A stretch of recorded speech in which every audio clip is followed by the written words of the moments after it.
Assalamualaikum warahmatullahi wabarakatuh, hadirin sekalian. Selamat sore.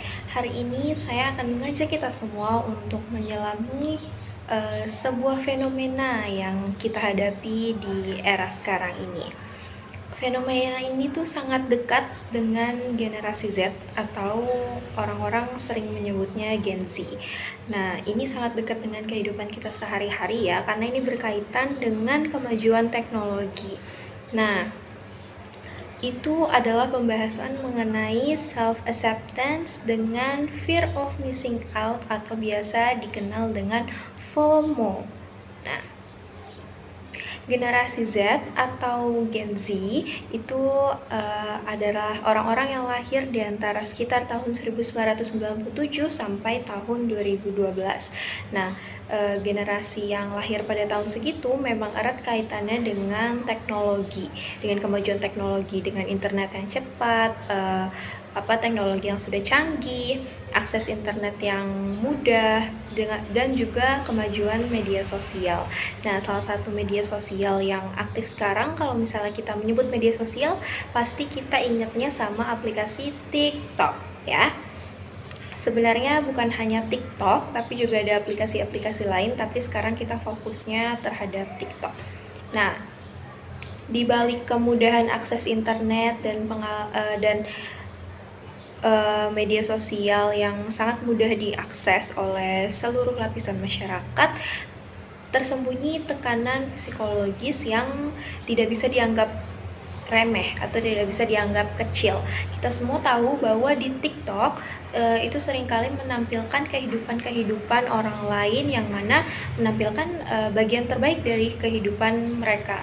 Jadi banyak orang yang merasa bahwa kehidupannya itu terasa kurang berarti, atau merasa seperti tertinggal, atau merasa ketinggalan informasi, bahkan mulai merasa kecewa pada dirinya sendiri, merasa dirinya sendiri tuh kurang dan kehidupannya tuh tidak worth it gitu ya, tidak sama seperti orang lain.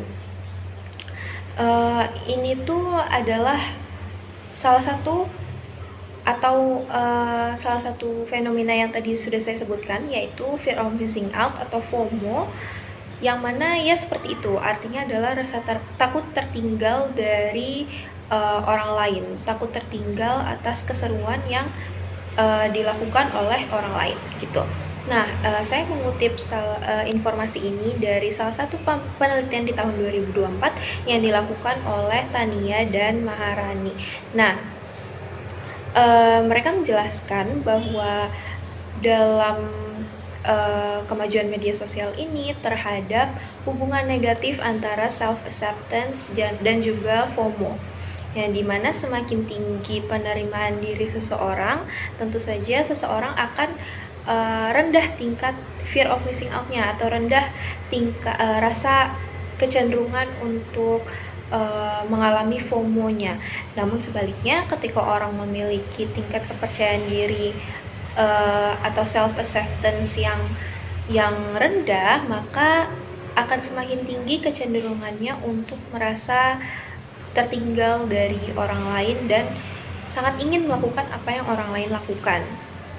Nah, penelitian yang dilakukan ini itu melibatkan 106 mahasiswa di Solo Raya, yaitu mahasiswa-mahasiswa yang aktif dalam bermedia sosial, khususnya TikTok. Nah, dalam hasil penelitiannya itu, mereka memang menunjukkan korelasi negatif antara self-acceptance dengan adanya FOMO tadi, yang dimana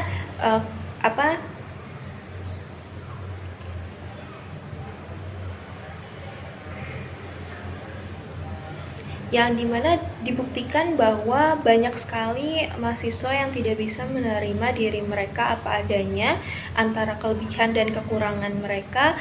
Lalu juga dengan tidak bisa menerima diri itu, mereka jadi mudah terganggu oleh kehidupan yang dilakukan orang lain yang mereka rasa lebih menarik gitu ya di sosial media. Nah, apa sih pembelajaran yang sebenarnya bisa kita ambil dari permasalahan ini? Ya, hal sederhana, yaitu kita harus membangun dan memperkuat self-acceptance atau penerimaan diri kita, rasa percaya diri ke dalam diri kita. Kita perlu belajar bahwa gak apa-apa untuk gak tahu mengenai semua tren, atau gak apa-apa untuk gak ikut-ikutan apa yang orang lain lakukan di sosial media.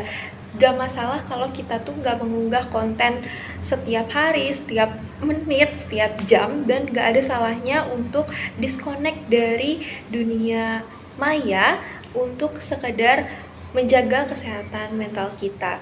Nah, karena media sosial itu adalah suatu alat, bukan penentu value dari diri kita. TikTok itu bisa menyenangkan kalau kita biarin algoritmanya tidak menentukan harga diri kita. Kita harus lebih aware terhadap diri kita dan bisa lebih menerima diri sendiri. Terima kasih atas perhatiannya. Semoga kita semua bisa menjadi pribadi yang lebih baik ke depannya.